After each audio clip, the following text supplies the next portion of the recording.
Hello friends, welcome to Maya art. நம்ம இன்றைக்கி என்ன பார்க்க போகிறோம்? குஸ்கா.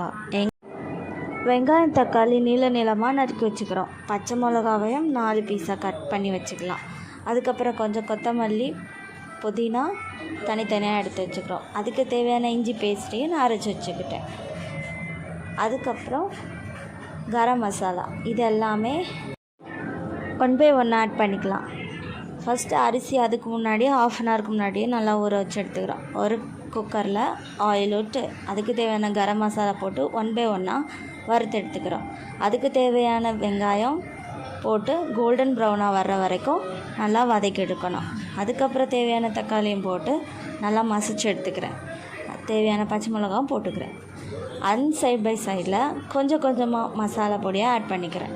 நான் ஆட் பண்ணுறது chilli powder, coriander powder and turmeric powder.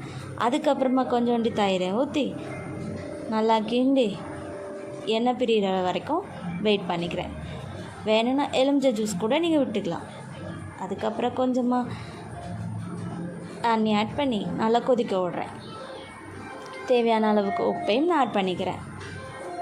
நல்லா உப்பு ஆட் பண்ணதுக்கப்புறம் கொஞ்சம் தண்ணி கொதிச்சதுக்கப்புறம் அரிசி போடுங்க. நல்லா அரிசி லைட்டாக கொதிச்சு வந்தோம் குக்கர் வச்சு மூடி விசில் வர வரைக்கும் வெயிட் பண்ணிக்கிறேன். அதுக்கு சைட் பைடில் நான் தயிர் வெங்காயம் ஆட் பண்ணிக்கிறேன்.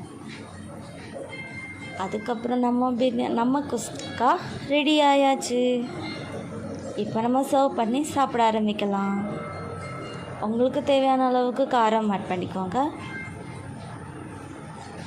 நான் இப்போ பண்ண அளவு ஒரு 5 பேர் சாப்பிடலாம் ஒரு வேளைக்கு.